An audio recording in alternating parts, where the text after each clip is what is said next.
Bet Aderech, Casa del Camino, presenta en esta conferencia a Rab Mijael Ávila.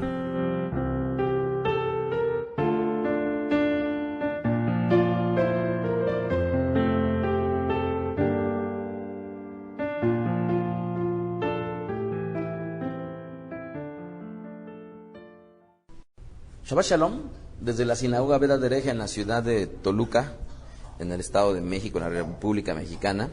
Le saluda el rabino Mijael Ávila de Bet Aderech en este día que corresponde al día 17 del mes de Kislev del año 5773 y conforme al calendario secular es el día 1 de diciembre del año 2012.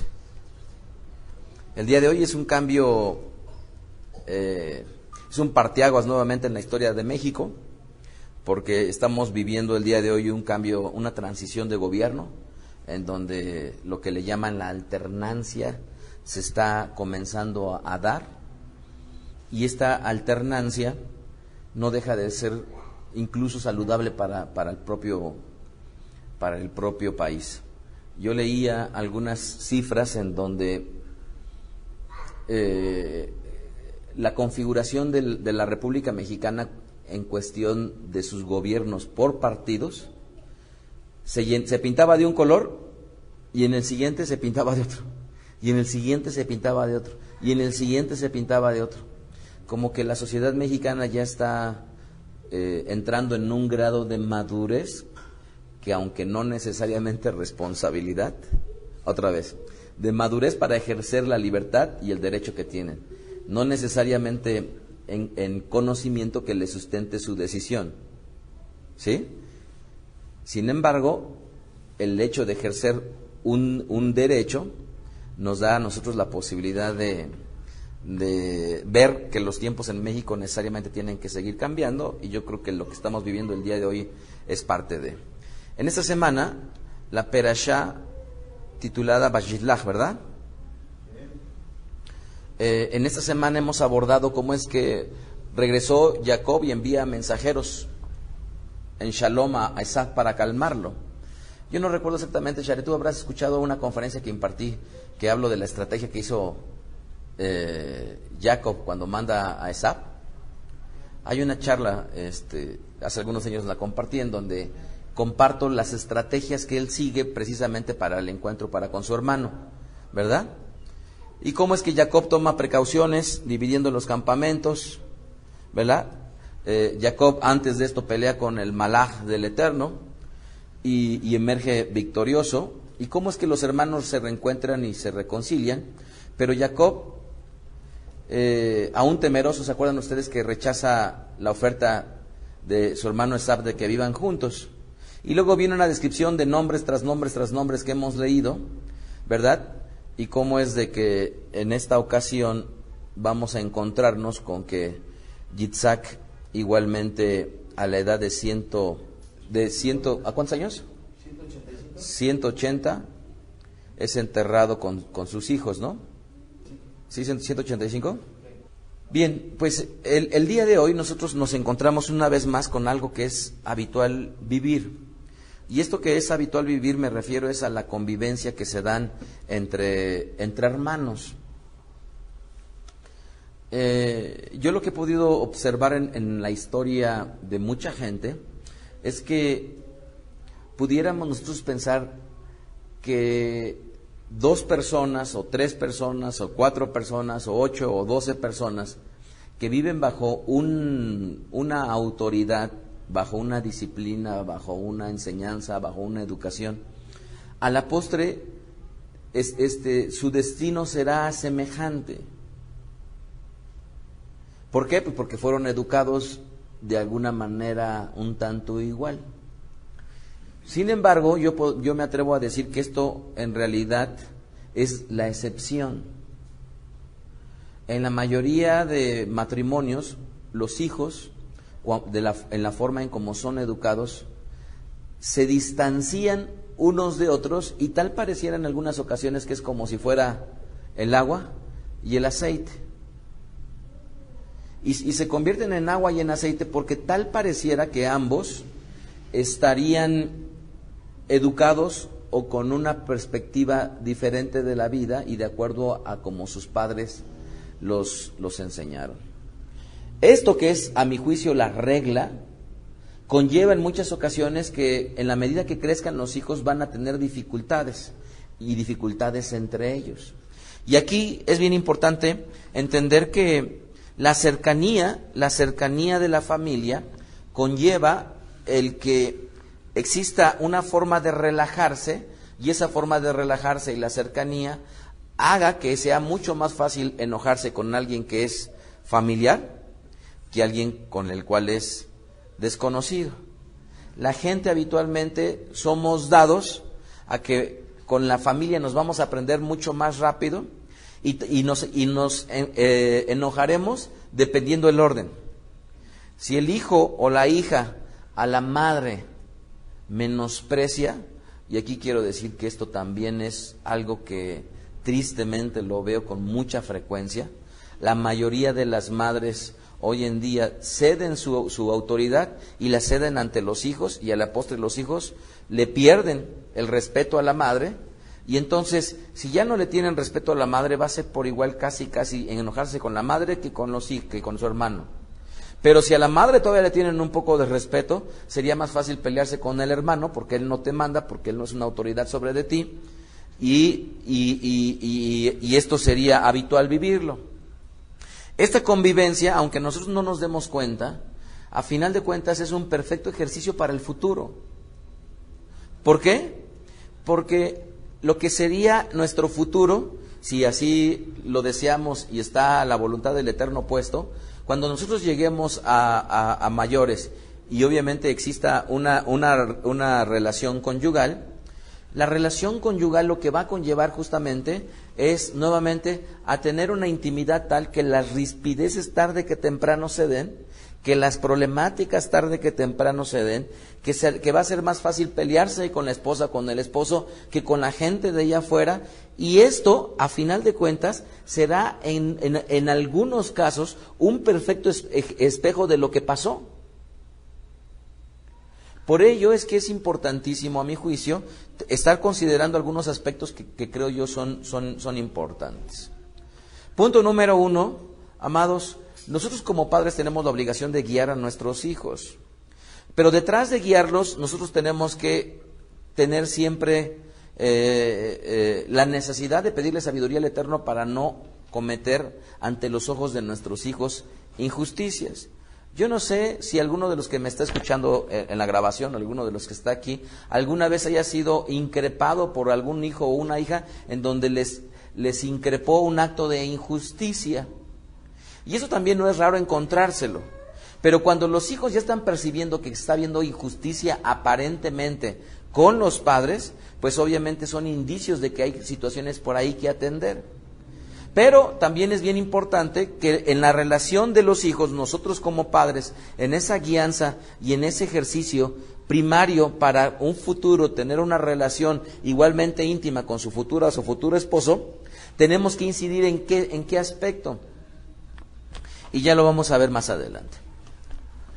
Bien, notemos nosotros que en estricto sentido, esta situación de hermanos muchas veces lo que conlleva es una envidia. ¿Es verdad o no?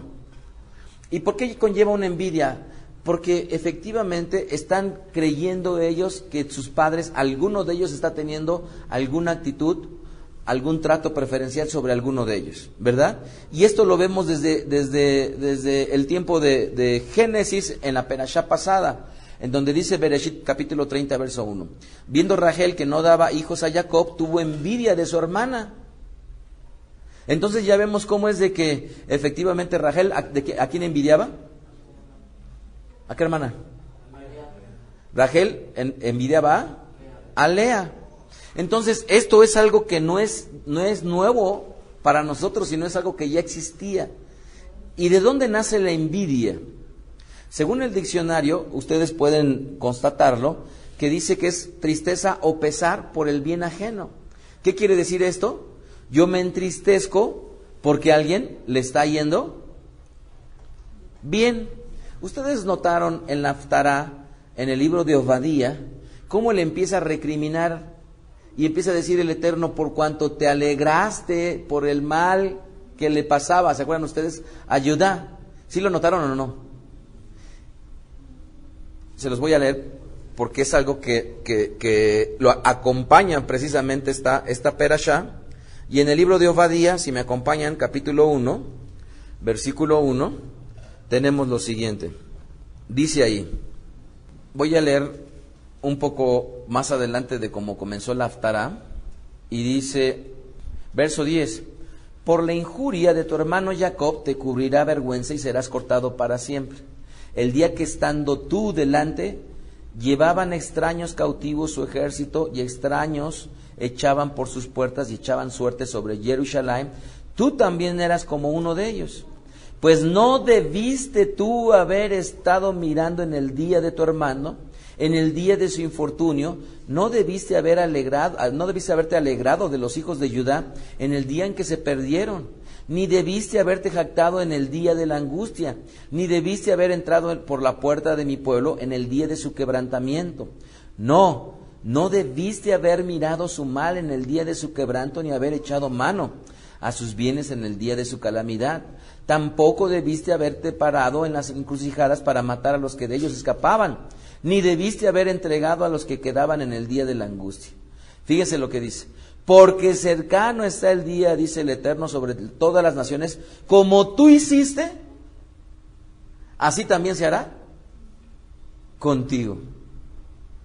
Como tú hiciste, así también se hará contigo.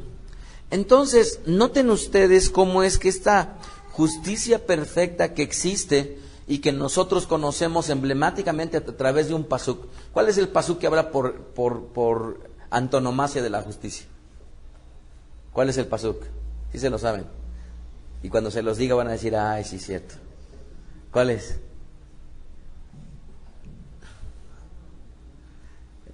Ojo por ojo, diente por diente. ¿Estamos de acuerdo? ¿Verdad? Ese es algo que es justo. Entonces, en este caso, noten ustedes cómo es que Obadía está citando la realidad de la vida de todos nosotros. ¿Cuál es nuestra realidad de nuestra vida? Que de acuerdo a cómo nos hemos conducido, nos va a suceder. ¿Sí lo alcanzamos a ver?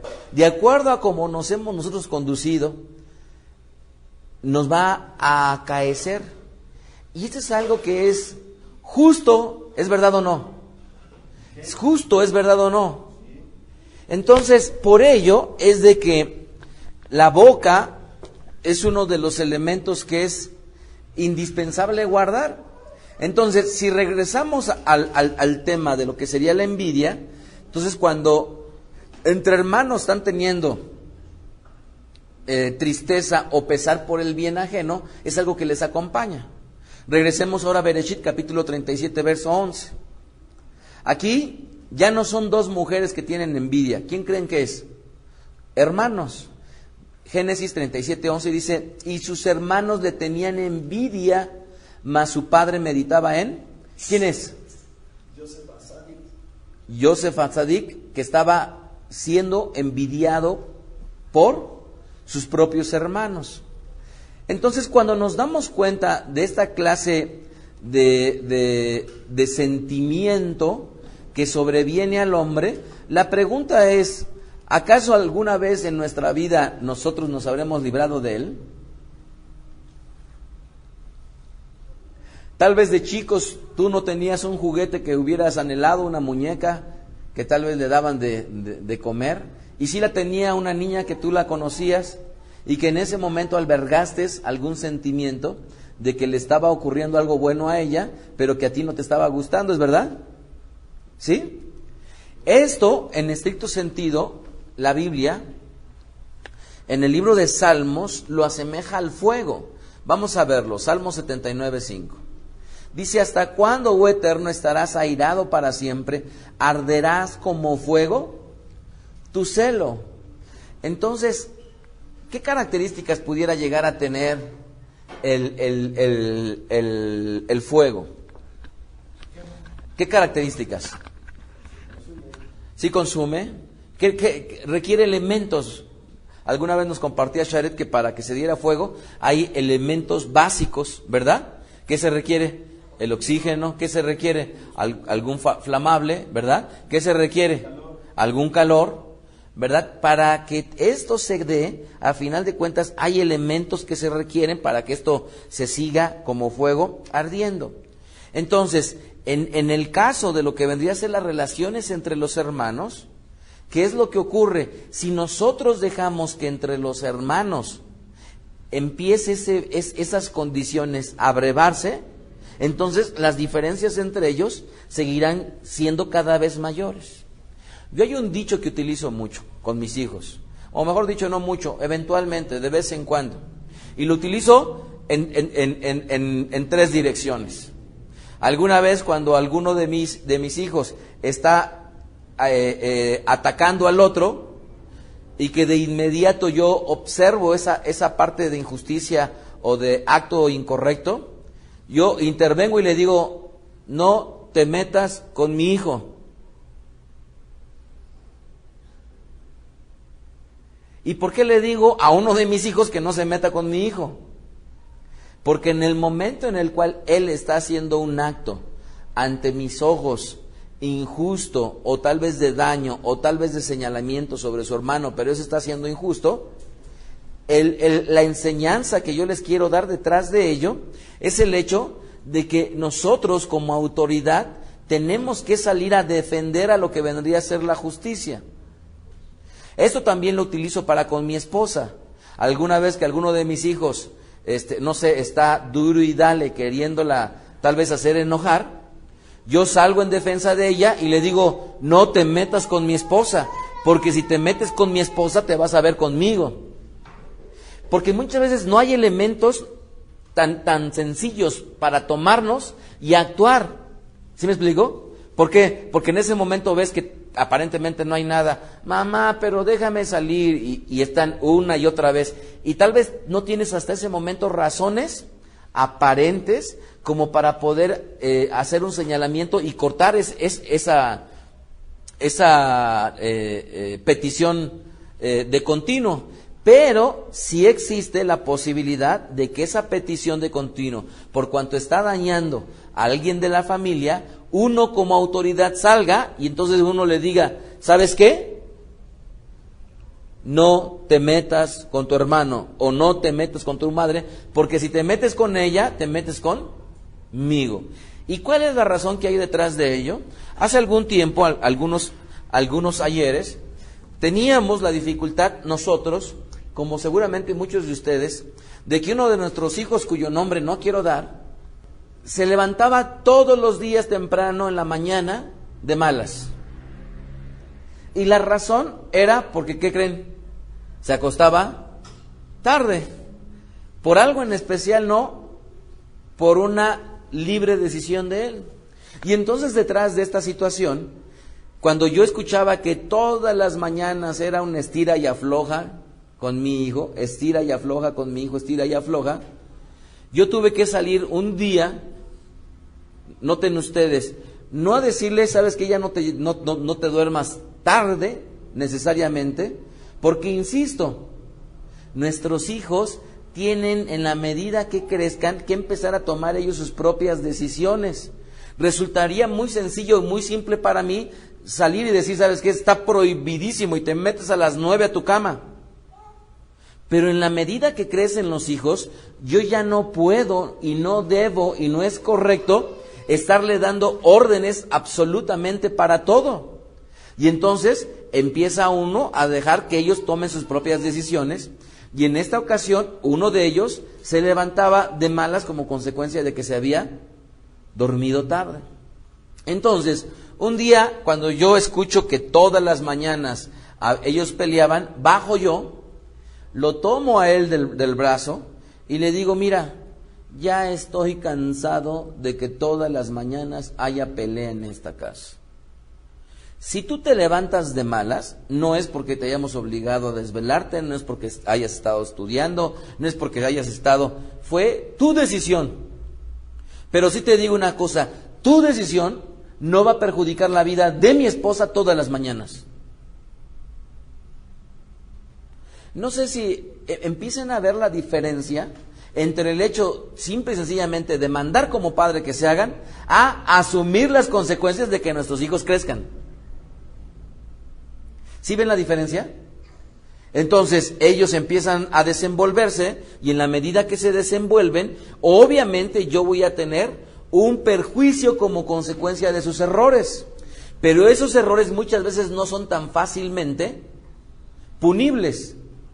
Y por lo tanto se tienen que utilizar formas en las cuales sus decisiones no nos perjudiquen. Y por lo tanto, cuando yo bajo y le digo, ¿sabes qué? Se acabó. Si tú te quieres dormir tarde, ¿sabes qué? Será muy tu problema, pero la próxima vez que tú te levantes de malas, te las vas a tener que ver conmigo, porque no vas a perjudicar la vida de tu hermano ni de tu madre, todas las mañanas y toda tu vida mientras estés en la escuela. ¿Y qué creen? No es que ya no se enojen, pero cesó y menguó de una manera importante en aquel momento. De ahí que, ¿qué es lo que hace en estricto sentido que las diferencias entre hermanos crezcan? Insisto, Salmo 119, 139, mi celo me ha consumido porque mis enemigos se olvidaron de tus palabras. ¿Sí? ¿Por qué? Porque mis enemigos se olvidaron de tus palabras. Entonces, ¿cómo es que el celo lo pudo haber consumido?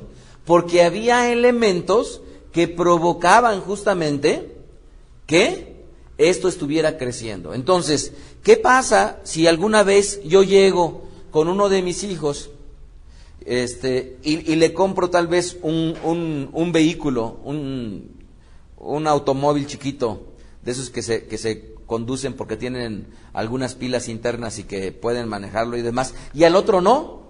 Y el otro me dijera, ¿sabes qué, papá? ¿Pero por qué a mi hermano sí se lo compraste y a mí no? ¿Cuál es la respuesta que se tiene que dar en ese momento? Tu hermano se lo ganó. Voy a ponerles otro ejemplo y voy a regresar a él. En la Ciudad de México me hicieron una pregunta, y es que estamos hablando del tema de las diferencias entre hermanos, ¿ok? Me hicieron una pregunta en el DF y me dijeron, Rabí, ¿qué debo yo hacer? Estoy formada en las tortillas, llega una señora grande de la tercera edad y va hasta al inicio de la fila y le da su ¿cómo se le dice? ¿Perdón? No, su mantel, ¿cómo se le dice? Su servilleta a la que está al principio y le dice, ¿me lo podría comprar? Pero resulta que la gente que estaba formada, ¿qué creen? Tenía ya una hora de estar formada. Y esa hora que ellos ya tenían de estar formados, obviamente cuando ven a la señora que llega y va hasta el frente y le pide que le compren las tortillas, todo el mundo se empieza a molestar, le empiezan a decir cosas a la señora de la tercera edad e incluso sacaron completamente de la fila a la que le iba a ayudar. Les pregunto yo, ¿qué es lo correcto? ¿Qué es lo correcto, Adasá? Que se forme y que respete el lugar. ¿Qué opinas, Elisha?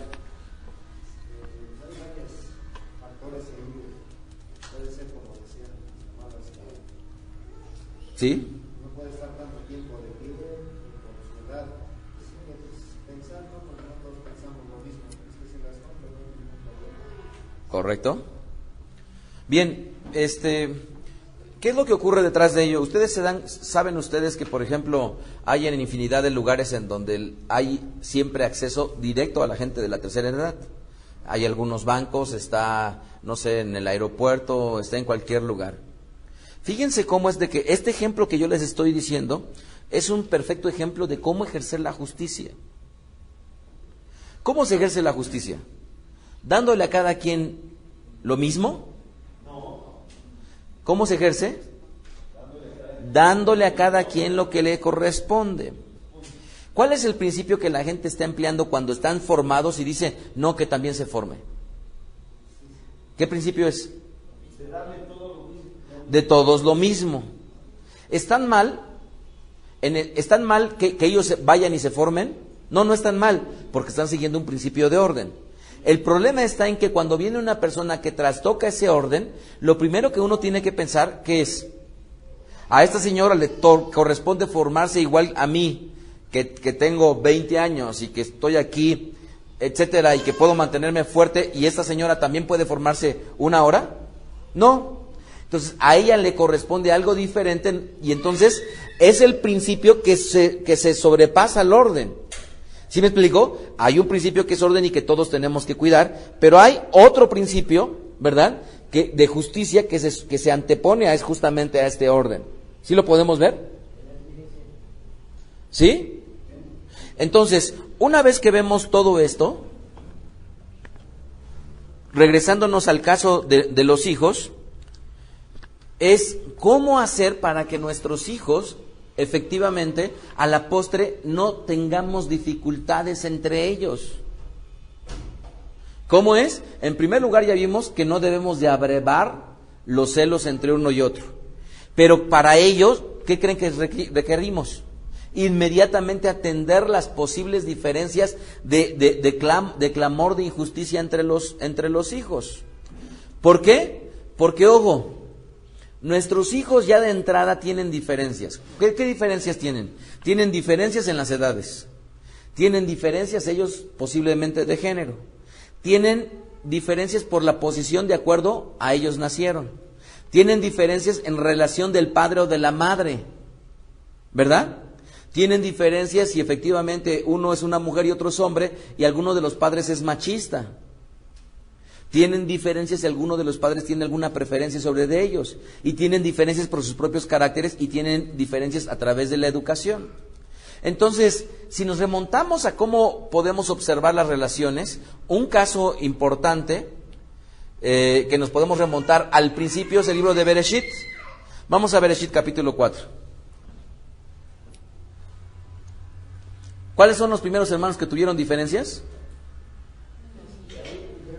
Caín y Hebel.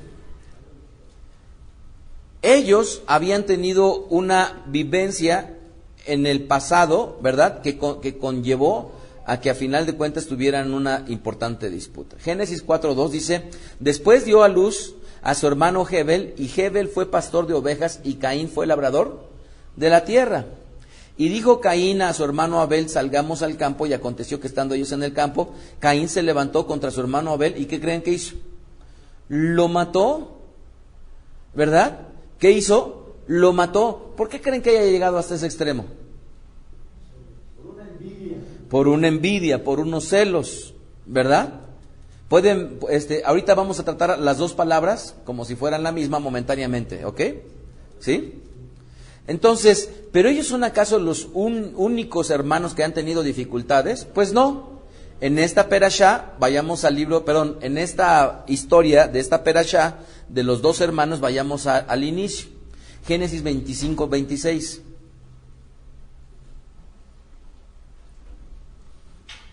Dice: después salió su hermano, trabada su mano al calcañar de Sab, y fue llamado su nombre Jacob. Y era Yitzhak de edad de 70 años cuando ella los dio a luz. Entonces, ¿desde cuándo comienza la problemática de los hermanos en esta ocasión? Desde propiamente el nacimiento, ¿verdad? Ya leímos el caso de Yosef, ahora vayamos a ver otro, el caso de David y su hermano Eliab. Primera de Samuel 17:28. Y oyéndole hablar Eliab, su hermano mayor, con aquellos hombres, se encendió en ira contra David y dijo: ¿para qué has descendido acá? ¿Y a quién has dejado aquellas pocas ovejas en el desierto? Yo conozco tu soberbia y la malicia de tu corazón, que para ver la batalla has venido. ¿Se acuerdan de esa historia? Ellos estaban a punto de pelear ¿contra quién? Contra los filisteos, ¿verdad? Y su hermano Eliab, fíjense en esta pequeña porción cómo se ve que le tiene envidia, coraje. Tan es así que todavía le dice: yo conozco tu soberbia y malicia del corazón. Y ni más ni menos estaba refiriendo ¿a quién? A David, un hombre que tenía el corazón conforme ¿a quién? Conforme al Eterno. ¿Ustedes creen que la óptica de Eliab fue correcta hacia su hermano David? No. Pero noten ustedes cómo es de que ahí, ¿qué hubiera sucedido si hubiera estado tú como padre? Intervenido, y tendrías tú que intervenir, y la razón es porque estas cuestiones, para que crezcan, se requieren ¿qué? Los elementos propicios para que entre los hermanos surjan justamente esta clase de disputas, ¿verdad? Vamos al libro de Proverbios, capítulo 18, verso 19, en donde dice Mishlech 18:19, el hermano ofendido es más tenaz que una ciudad fuerte, y las contiendas de los hermanos son como cerrojos de alcázar. Lo vuelvo a leer. El hermano ofendido es más tenaz que una ciudad fuerte, y las contiendas de los hermanos son como cerrojos de alcázar. Entonces, los padres debemos de estar al pendiente de las relaciones de nuestros hijos. Es alcázar. Alcázar, no lo sé. Alcázar, sí es la pronunciación correcta, gracias. Sin embargo, no comparto yo la postura de los padres cuando lo que hacen es que asumen una postura imparcial en las disputas de los hijos. No, uno como padre es autoridad sobre de ellos, y uno como padre es el primero que tendría que estar consciente si la situación que están viviendo los dos hijos, uno de ellos tiene o no tiene la razón. ¿Sí lo ven o no? Uno mismo tendría que estar consciente si uno de ellos tiene o no tiene la razón. Así es que aquí no se trata de que no peleen, porque las mismas peleas forman parte de la vida. Pero yo estoy hablando de que cuando las peleas son recurrentes y que el trasfondo es un trasfondo de disputa entre ellos, de envidia y de rencor entre ellos mismos. Así es que sería obligación de nosotros, mientras están chicos, hacer algo y lo propio con nuestros hijos. Proverbios 27:10.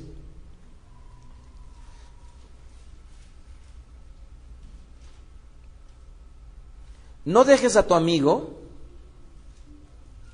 ni al amigo de tu padre,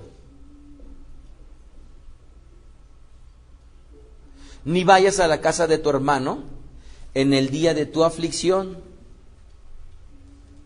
Mejor es el vecino cerca que el hermano lejos. ¿Y esto como consecuencia de qué? De que hay una relación, obviamente, que ya se trastocó con el paso de los años. Así que, si nosotros volteamos a ver lo que conllevaría esta vida misma, amados, no es raro ver disputas entre los hermanos. Lo que sería digno de destacar para nosotros como padres es observar cuando la envidia, ¿verdad?, es la que forma parte de la relación, y actuar siempre de inmediato con el objetivo de que estas situaciones no se presenten. ¿Por qué? Porque si nosotros permitimos que estas diferencias entre nuestros hijos se presenten, a la postre, ¿qué va a provocar? No nada más muerte como lo vimos desde el principio, sino más bien un rompimiento que a final de cuentas sea un rompimiento definitivo. Yo les podría preguntar, ¿cuántos de los que estamos aquí pudiéramos estar teniendo justamente unas relaciones adecuadas o correctas con nuestros hermanos? Y si no los tenemos, la pregunta sería, ¿en dónde estuvo ese punto de quiebre que permitió que a la postre cada uno de nosotros, dependiendo de nuestras circunstancias y nuestras relaciones con nuestros hermanos, ¿qué ocurriría? No hubiéramos resarcido o ajustado a cuentas una relación que a la postre hizo que tal vez nosotros nos perdiéramos. Así es que con esto en mente yo quisiera atender la última porción para que pudiéramos rescatar algunas enseñanzas que nos da las Sagradas Escrituras. Y para ello vamos al libro de Romanos capítulo 12. Dice ahí, primera importante enseñanza, el amor al prójimo. Dice Romanos 12:9, el amor sea sin fingimiento. Aborrezcan lo malo y sigan ¿qué? Lo bueno. Ámense los unos a los otros con amor fraternal, en cuanto a honra, prefiriéndonos los unos a los otros. Miren ustedes que cuando nosotros en Veda hemos enseñado qué es el amor, es encontrar razones y argumentos ¿para qué? Para tener deferencia sobre algo o sobre alguien. Noten ustedes que esta importante definición, lo que me conlleva a mí, amados, lo que me conlleva a mí es el gran secreto de cómo podríamos hacer que los hermanos se amaran. ¿Cuál es? Nosotros como padres deberíamos de ser los primeros que resaltemos las virtudes de nuestros hijos ante los otros hijos. ¿Lo pueden ver o no? Porque muchas veces entre los hermanos pudieran estarse viendo ellos y no apreciar, no nada más sus diferencias, sino sus virtudes. Pero ¿qué pasa cuando un hermano no está? Imagínense, o estando presente tú como padre le dices, oye, ¿te diste cuenta? Qué bárbaro, qué inteligente es tu hermano, ¿verdad? En una circunstancia que viviste, y aprovechas la circunstancia para resaltar tal vez un valor que tiene el otro. Y tal vez están viviendo un momento y en ese momento uno de ellos reaccionó rápidamente para ayudar y te volteas con el otro, le dices, ¿viste a tu hermano? Qué bárbaro, qué bien ayudó. Y cuando uno como padre resalta las virtudes de nuestros hijos, está sentando el precedente de que el otro hermano vea lo bueno que tiene su hermano. Porque si no lo ve, ¿cómo lo puede apreciar? Porque si no lo ve, ¿cómo lo puede valorar? Entonces, la base para una correcta relación es apreciar las virtudes y las diferencias de lo que ocurre entre ellos. ¿Sí lo pueden alcanzar a apreciar? ¿Sí? Entonces, dice Rab Shaul, el amor se hace sin fingimiento. Amaos los unos a los otros en amor fraternal. Vamos a la siguiente parte. Dice, en lo que requiere diligencia, no perezoso, fervientes en el espíritu, sirviendo ¿a quién? Al Señor. Me voy a saltar del verso 9 hasta el verso 14. Bendigan a los que los persiguen, bendigan y no maldigáis. Y me salto al 9. Aborrezcan lo malo, sigan ¿qué? Lo bueno. Entonces, nosotros como hijos del Eterno, el siguiente gran tip que podemos encontrar para unas correctas relaciones, obviamente esto aplica para todo, pero ¿cuál sería? Dejar de lado lo malo, ¿para qué? Para ir en pos de lo bueno. Pero ¿qué nos queda a nosotros como padres cuando tenemos a los dos hijos? Si un hijo sabemos que está mintiendo, es algo que no podemos permitirnos. Si un hijo se está aprovechando del hermano, es algo que no podemos permitirnos. Si un hijo, porque está más grande, se monta sobre el otro, es algo que no podemos permitir. Y entonces, dejando de lado aquellas cosas que sean malas de nuestra vida, iremos en pos de ¿qué? De lo bueno. Otra recomendación más es poner de nuestra parte para evitar las disputas. Verso 11. Dice ahí, en lo que requiere diligencia, no perezosos, fervientes en espíritu, sirviendo al Señor. Gozosos en la esperanza, sufridos en la tribulación, constantes ¿en qué? En la oración. Pero noten ustedes que al inicio dice, en lo que requiere ¿qué? Diligencia. Y ya lo hemos compartido en otras ocasiones, y qué bueno una vez más sacarlo, porque, amados, nosotros pensamos que como individuos tenemos que sentir las cosas para hacerlas. Y ahí tienes al esposo no besando a la esposa, porque para hacerlo necesita sentirlo. Y ahí tienes al hijo esperando un abrazo del padre, y que el padre no lo hace porque no lo siente. Entonces, ¿en qué se requiere diligencia? Nosotros abrazamos y besamos, ¿por qué? Porque es nuestro papel, no porque lo sintamos o no. Podrá venir el sentimiento acompañado, o podrá tal vez no venir, Pero nosotros, nuestro papel, ¿qué es? Hacerlo. ¿Sí lo entienden? Nuestro papel, ¿qué es? Hacerlo. ¿Por qué? Porque el Padre es protector, porque el Padre es cuidador, porque el Padre, se le dice una y otra vez en la Escritura, maridos, amen a quienes, a sus esposas. Entonces, si esto lo trasladamos a lo que vendrían a ser los hijos, en los hijos, desde luego que siempre estimular el amor, el abrazo, el apapacho entre ellos, siempre va a ser algo que forme parte importante. Nosotros usamos mucho que cuando tenemos la ausencia de uno de los dos, pues estamos ahí hablando del otro, y eso lo que provoca es un extrañarse, una necesidad de cercanía, cuando en realidad uno de los dos hermanos está lejos, y esto pudiera ser un buen tip para que ustedes sigan. Siguiente y cuarta recomendación es efectivamente tratar de entender al otro. Vayamos al verso 13. Compartiendo para las necesidades de los santos, practicando la hospitalidad, bendigan a los que os persiguen, bendigan y no maldigan. Verso 16. Unánimes entre ustedes. ¿Qué más dice? No altivos, sino asociándonos con los humildes. No sean sabios en su propia opinión. Pero ¿qué más dice? No paguen a nadie mal por mal. Noten ustedes que esa importante enseñanza es la que siempre tenemos que seguir con nuestros hijos. No podemos permitir nunca que un hijo se vengue del otro. Nunca.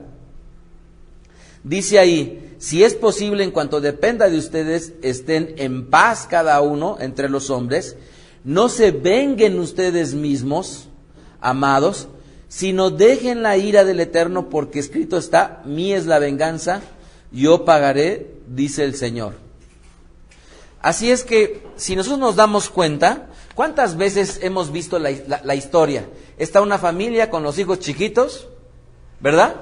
Y llega tal vez la niña más chiquita y le pega al hermano más grande.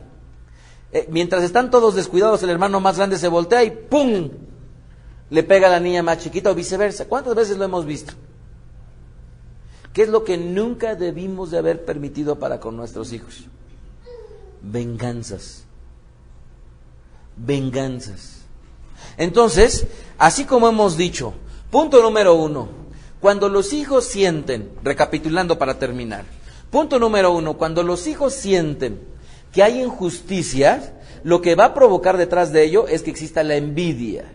Punto número 2, si nosotros como padres permitimos que la envidia siga creciendo, esto es a través de acercarle las circunstancias idóneas para el fuego, puede ser un elemento que detone este crecimiento de llevarse mal entre hermanos. Punto número 3, lo que nosotros también hemos aprendido el día de hoy, es que tenemos que estimular que los hermanos conozcan las virtudes unos de otros. Punto número 4, debemos siempre de quitar lo malo en medio de las relaciones de nuestros hijos. Punto número 5, debemos de tratar de que ellos sean diligentes y de que eviten, sus disputas, y detrás de ello, obviamente, no dar lugar a la venganza nunca entre ellos. Con estos 5 pasos, 5 recomendaciones, bien pudiéramos no nada más preguntarnos o que nos sirva para que nuestros hijos no caigan en ese error, sino también con estos 5 puntos pudiera ser una explicación de por qué nuestros hijos están como están. Desde la sinagoga Bet Aderech se despide el rabino Mijael Ávila, deseándoles Hem Shalom. Escuchaste a Rab Mijael Ávila. Para conocer más de sus conferencias, visita la página betaderech.com. Síguenos en las redes sociales, YouTube, Facebook, Twitter. Búscanos como Mijael Ávila. Si deseas adquirir alguna conferencia o estudio particular, escríbenos al correo mijael@betaderech.com. Shalom Alejem.